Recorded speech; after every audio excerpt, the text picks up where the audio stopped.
waziri wetu wa mambo ya usalama Profesa Kithure Kindiki, makatibu wote walio hapa wanaofanya kazi katika wizara hiyo,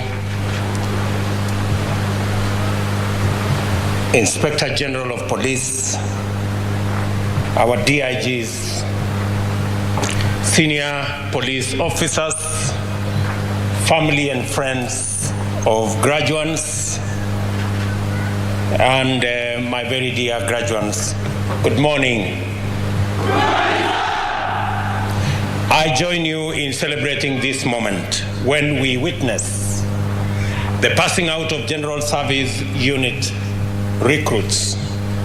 This is a day of tremendous pride and joy for the graduating officers, their families, as well as the National Police Service College community here in Embakasi and the people of Kenya at large.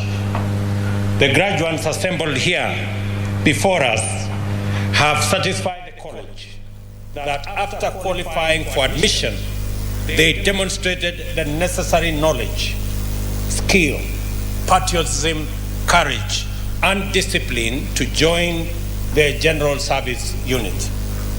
Therefore, we can safely conclude that these officers meet very high standards of every quality required to become part of a well-known institution with a consistent history of reliability, excellence, and discipline. This is no mean achievement, and it must be acknowledged and appreciated. I congratulate, therefore, each and every one of you for this lifetime achievement. Congratulations and my very best wishes as you get on to do what you have been trained to do and serve the people of Kenya. From this day, you are the ambassadors of the National Police Service, tasked with giving a good example and a good account to Kenyans wherever you go, and living up to the highest ideals of policing as a noble profession, a high calling, and an essential service to the people of Kenya.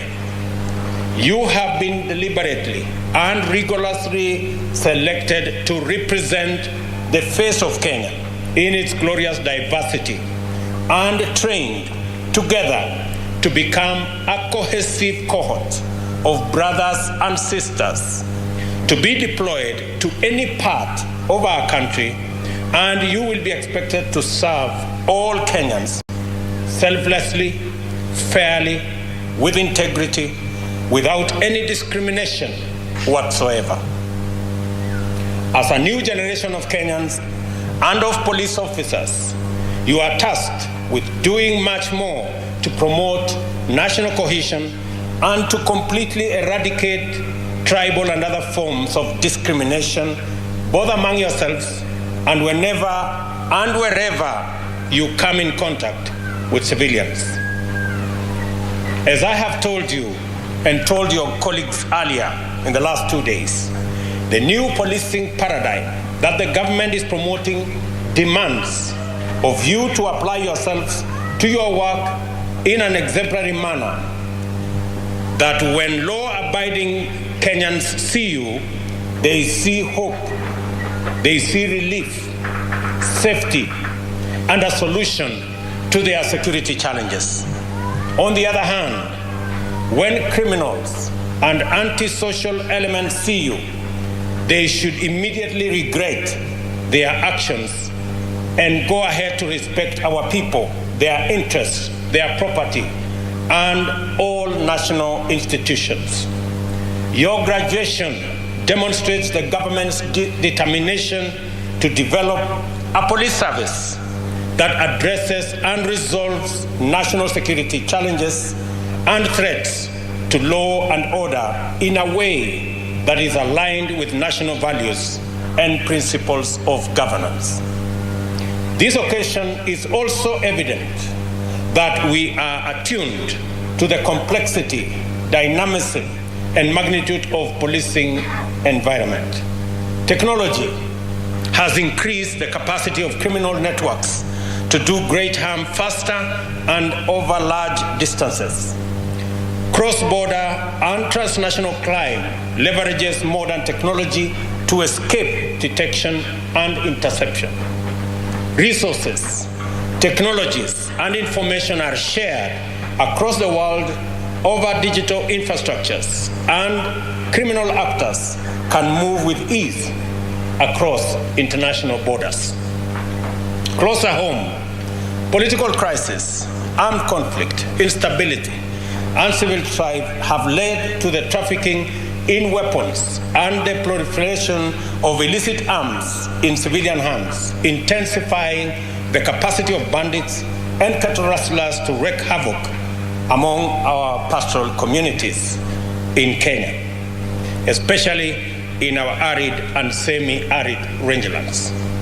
Similarly, terrorism, drug trafficking, and other serious crimes benefit from our location as a geostrategic hub and proximity to political and security crises in order to perpetuate their heinous crimes.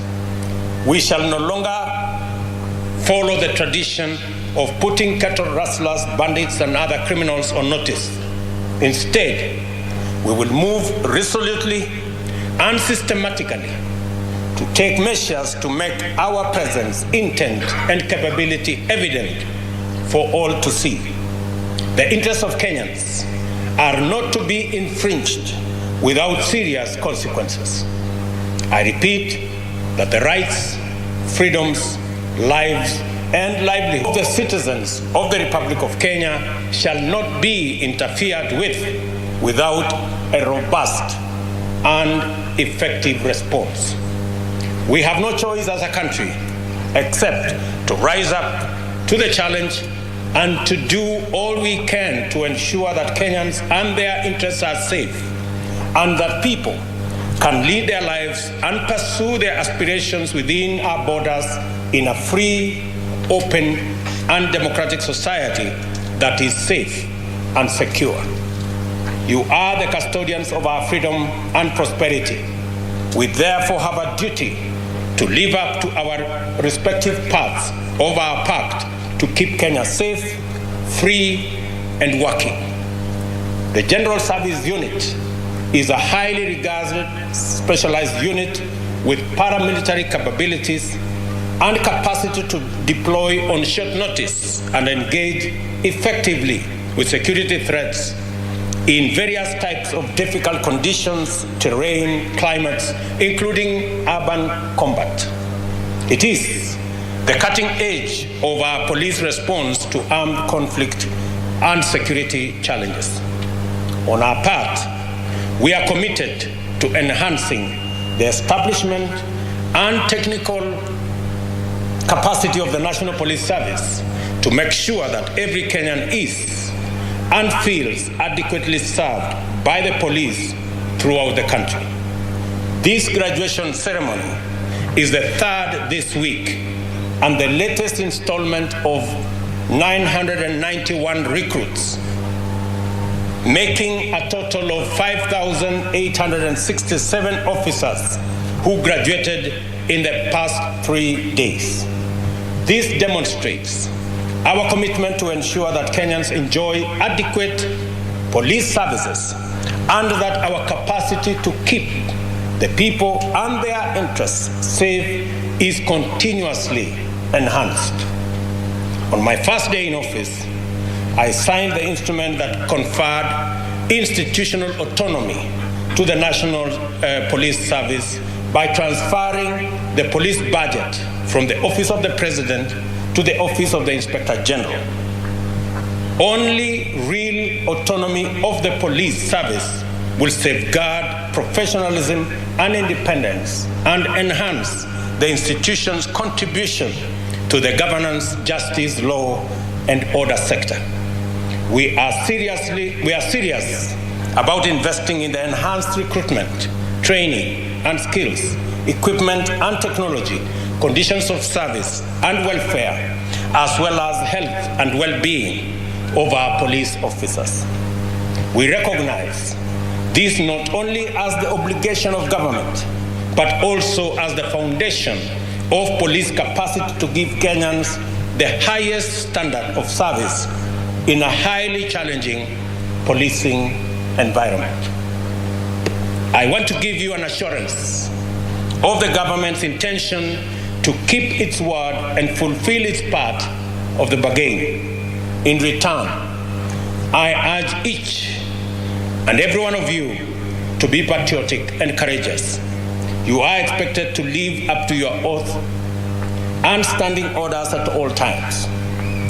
You also are required to ensure that you remain mindful of the Constitution, especially the national values and principles of governance in Article 10, the principles of the national security in Article 238, and most importantly, the Bill of Rights, Chapter 4 of the Constitution.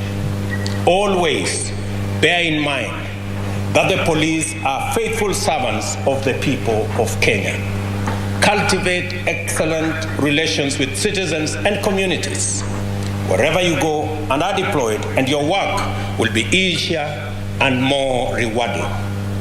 We are determined to provide security in every part of Kenya and guarantee the safety of every citizen without compromising fundamental human rights and freedoms. This is the governance imperative of our time. As I conclude, I reiterate the high expectations that Kenyans have in you. You should have no difficulty whatsoever in meeting them by serving them with discipline, courage, firmness, but also fairness. After your graduation today, you join your colleagues in the high calling of service, all in keeping with the police motto of utumishi kwa wote. Na wacha niseme mambo mawili ya muhimu. Pia kwa hawa vijana ambao leo wanaungana na jeshi kubwa ya polisi wetu katika taifa letu la Kenya. Vile nimewaambia, mumekaa hapa miezi 9 kutoka sehemu zote za Kenya, kutoka jamii zote za Kenya. Mtafanya kazi vile mumekuwa trained hapa. Mtafanya kazi na polisi, munaungana na jeshi kubwa ya polisi. Karibu sasa tutakuwa na polisi 1110. Wale mumetrain na wao hapa, wale mtafanya kazi na wao Kenya, wao ni ndugu zenu, wao ni madada zenu kuliko hata wale mumezaliwa na wao. Hiyo ndio Kenya tunataka kujenga, yenye haina mipaka ya ukabila na sehemu mtu anatoka ama dini. Na wauliza askari wetu hapa, yule unasimama karibu na yeye, huyo ni ndugu yako. Yule mumefanya training na yeye, huyo ni ndugu yako ama ni dada yako. Huyo ambaye utafanya kazi na yeye, Mungu akiwajalia mpaka mufike miaka 60, kisha ya kwamba Kenya inaungana na sote tunatembea kwa pamoja. Nimemwambia Profesa Kindiki na wizara ya kwamba tunataka mambo ya usalama isiwe tu ni mambo ya askari peke yao. Vile vile tunataka kila mwananchi ajumuike na kujua mambo ya usalama katika kijiji yake, katika mahali anaishi. Na ndio tumesema sasa tuta operationalize County Policing Authority, ili county governments wajumuike na national government katika kushughulikia mambo ya usalama katika kila county ya taifa letu la Kenya. Tumekubaliana vile vile na IG wetu kwamba mimi niliamua ya kwamba naweka budget ya askari wetu polisi. Nimetoa kutoka ofisi ya rais mahali kuna wanasiasa wengi, na nikasema nipeleke katika Inspector General, ofisi ya Inspector General, ili budget ya polisi isitumike kwa mambo ya kisiasa. Na ndio nimesema mimi nataka askari wetu wa polisi wafanye kazi ya polisi, wachunge usalama, wachunge mali yetu, wachunge watoto wetu, wachunge biashara zetu. Mambo ya siasa itafanywa na wanasiasa, na nawauliza wanasiasa wote wawachane na askari wetu wa polisi. Kila mwanasiasa na mimi katika majukumu yangu ya kisiasa, tuko na watu wengi wa kutusaidia upande huo. Kila mwanasiasa atafutane na lobby group, atafutane na pressure group, atafutane na wale wa kufanya mambo ya siasa. Hawa askari hawako na nafasi ya kufanya siasa, kazi yao ni kuchunga usalama wa taifa letu la Kenya. Na hivyo vile nilitoa budget ya polisi kutoka ofisi ya rais nikapeleka katika ofisi ya Inspector General, si kupeleka hiyo pesa huko iende ikaibiwa na matapeli na wakora na mabroka. Mimi nataka niwaambie waziwazi mapema ya kwamba hatutaruhusu pesa ya security itumiwe ama iibiwe na mabroka kwa sababu imepelekwa katika ofisi ya Inspector General. Inspector General, uwe mwadilifu. Hata ikifika mahali lazima utumie bunduki kulinda hiyo pesa ya hawa askari, fanya hivyo ndio wakora wasipatikane katika hiyo sehemu. Na mimi nataka niwaambie hasa accounting officer wetu katika ofisi ile, mchunge pale kwa procurement, ndio shetani wa ufisadi anaishi hapo. Mchunge hapo kwa procurement, kwa sababu hapo ndio pesa ya hawa askari itaibiwa na hawa askari hawatapata haki yao. Mimi nataka hiyo pesa yote tunaweka katika mambo ya budget ya usalama ifike kwa hawa askari, wawe na vifaa ya kutosha, na tutahakikisha kwamba kuna pesa ya kutosha ili askari hawa wawe na vifaa vyote vinavyohitajika waweze kusimamia usalama wa taifa letu la Kenya. Vijana wangu, mimi nataka niwaambie tunawapenda sana, tunawatakia heri. I pray for you and your families as you embark on serving our great nation. May the Almighty God protect you and bless the work of your hands, and may He grant you the wisdom and fortitude to serve with distinction even in challenging and dangerous situations. God will see you through, and I look forward to working with each and every one of you in building a great nation, the nation of Kenya. Asanteni sana, nawatakia baraka ya Mungu. God bless you, and I wish you success in your service. Thank you very much.